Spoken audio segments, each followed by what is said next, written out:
Olá, tudo bem com vocês? Estamos aqui de novo no Seguros e Sinistros Ponto a Ponto com mais um vídeo agora do tema 10. Esse é o segundo vídeo do tema 10, né? Que aborda a parte de sinistros de responsabilidade civil geral, né? Procedimentos de regulação voltados ao entendimento para o corretor de seguros, né? E nesse vídeo aqui nós vamos abordar a questão do aviso de sinistro e a importância do BO, né? Ou seja, é o início do processo que precisa ser muito bem estruturado para que a gente evite de erros de interpretação depois, né? Até porque os sinistros de responsabilidade civil ele tem uma característica: nós sempre vamos ter um terceiro envolvido, né? Então, e não é só o segurado fazendo uma reclamação de um evento ao segurador, né? É o segurado fazendo uma reclamação ao seu segurador em função de uma demanda de um terceiro, né? Então, isso se reveste de mais importância, né? E ao colega corretor também fica a atenção aqui, por isso essa sugestão de alguma dica para que isso seja, abra-se esse início, né, de maneira bem consistente e bem segura, né? Então, vamos dar a devida atenção aí ao vídeo, né? Como é que eu vou informar esse sinistro, né? De que maneira, né? Duas questões envolvem aí. A maioria dos eventos de seguro de responsabilidade civil, ainda bem, são de danos materiais, né? Mas podem envolver alguma lesão corporal, né? Os sinistros de responsabilidade civil, aqui geral, né? O vídeo a parte de seguro já vai orientado a diferença entre responsabilidade civil geral e os demais seguros de responsabilidade civil, né? A informação, quando se envolve o dano material, né, ou o dano corporal, uma base ela é necessária. É a data, hora, local e de como aconteceu o evento, né? Como aconteceu o evento, eu sempre recomendo aos clientes, né, que sejam de maneira bem objetiva e específica, né? Que eu diga o seguinte: quanto mais se escreve, mais nós nos comprometemos, tá? Então, assim, ó, tem que ser a análise do, do sinistro não vai se dar apenas e tão somente pela descrição de que como é que aconteceu, tá? Ela é importante sim, mas ela não é única dentro da análise do processo. Então sejamos ali muito objetivos e específicos, tá? Das coisas que aconteceram, breves, parágrafos curtos, tá?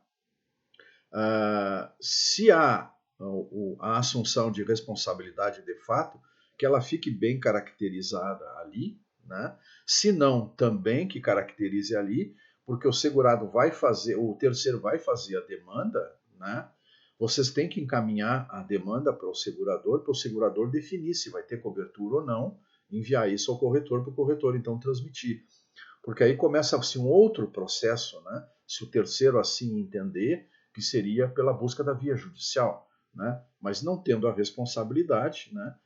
Esses dados todos coletados na regulação do sinistro são importantes porque nos servem de meios de prova para que, se houver a demanda no judiciário, nós já temos alguma coisa aonde iniciar o processo, tá? Então, as circunstâncias de como aconteceu, de maneira breve e objetiva, né? Os danos materiais, procurando identificar o que aconteceu, né? A lista dos bens ou o objeto, a edificação, o equipamento, o veículo, enfim, o que aconteceu.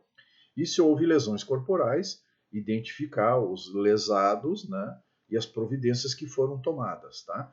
Então, na carta aviso ou no aviso, sempre se informa data, hora, local, o que aconteceu de maneira simples e objetiva e providências já tomadas, tá? Se houver alguma ideia de estimativa de prejuízo, tá? Pode-se colocar ali, tá? Não, esse número não é o número da reclamação, tá? Mas é uma estimativa e ela é importante porque dependendo do tamanho deste número, né, o regulador, a empresa que vai fazer a regulação pode ser outra, tá? Porque aí podemos envolver também o ressegurador. Então, sinistros de pequena monta, normalmente a seguradora assume. Sinistros de maior monta, e aí o maior monta vai variar muito. Pode ser 100 mil reais, pode ser 300 mil reais, né? Mas se essa estimativa tiver já de posse de vocês, principalmente a parte de dano material, a lesão corporal, essa não se tem como, né? Mas tem que se informar que houve, né? Com as dimensões devidas. Ela é importante para isso, para que o segurador não perca tempo e o segurado também, né, encaminhando o assunto para um regulador que depois vai ter que abrir mão em função de alçada e outro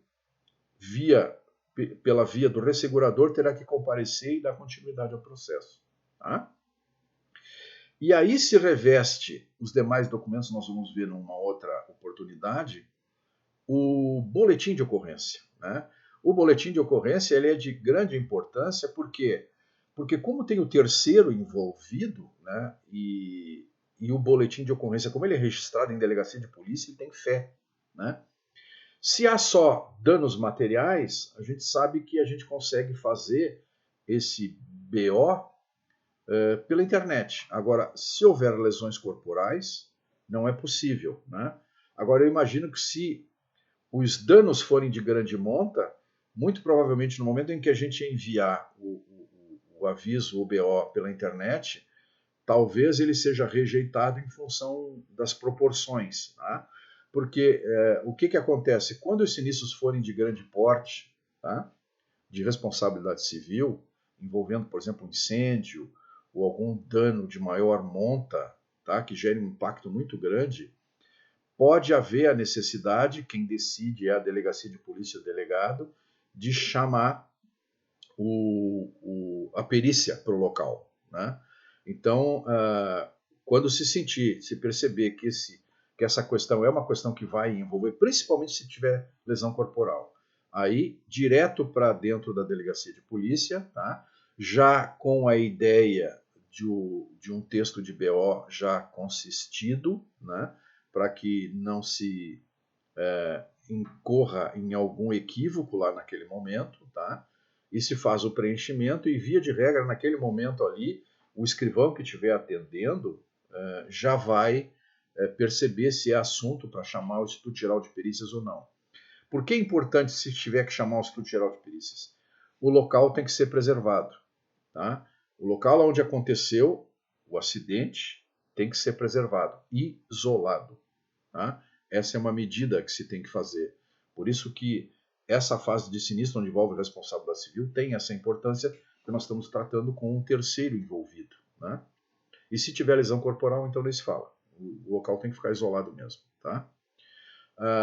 Então, essa é a grande importância do BO, tá? O cuidado com quem tem que ser feito. Tá? E se o segurado for percebido assim que o segurado não tenha, digamos assim, vamos ao termo, uma tarimba para poder produzir esse documento, né? Busque ou auxilie ele com algum advogado, se o escritório, se a corretora tem, ou indique ou lembre ele de algum advogado que possa auxiliar na construção desse BO. Isso eu estou falando em questões assim de eventos de maior porte, né? Para que evitar que o BO seja manipulado depois com algum aditamento, algum desdisse, né? Isso cria mais problemas, né, para o cliente. Né? E o tempo que eu tenho para registrar o BO? Né? O Código Civil nos dá um prazo de prescrição para os eventos. Né? Em questões envolvendo responsabilidade civil, nós temos 3 anos, né, para registrar. O terceiro tem 3 anos para avisar desse evento, né, cuja responsabilidade civil decorreu do nosso segurado. Porque muitas vezes o segurado pode causar o dano desconhecendo que causou. E meses depois vem um terceiro dizendo assim, ó, tu causou esse dano para mim há 2 anos atrás e eu estou agora aqui vindo reclamar. Né? Então, aí sim faça-se o registro do BO. E o segurado, no momento em que recebeu de forma tácita essa reclamação, ele tem 1 ano para avisar o segurador, né? Então, nesse meio tempo, então, ele avisa o segurador dessa condição. A maioria dos sinistros que a gente pega como regulador, os sinistros são ali, aconteceu 2, 3 dias depois, já se sabe, a seguradora já está notificada, mais um pouquinho de tempo já tem vistoriador no local. Mas há características de sinistro em que não se tem essa noção, né? Ou às vezes o segurado acha que não foi um sinistro, né? Ou às vezes se esquece que tem o produto de seguro, né? E acaba passando um pouco o tempo, né? Então todos esses cuidados se devem ter. E a outra questão que se deve ter, eu já comentei isso num outro vídeo na parte de seguro, né? Recomendar de novo aqui ao segurado que não assuma responsabilidades, né?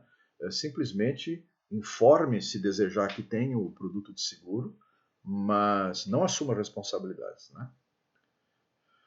Espero que tenha sido útil essa questão aí inicial, né?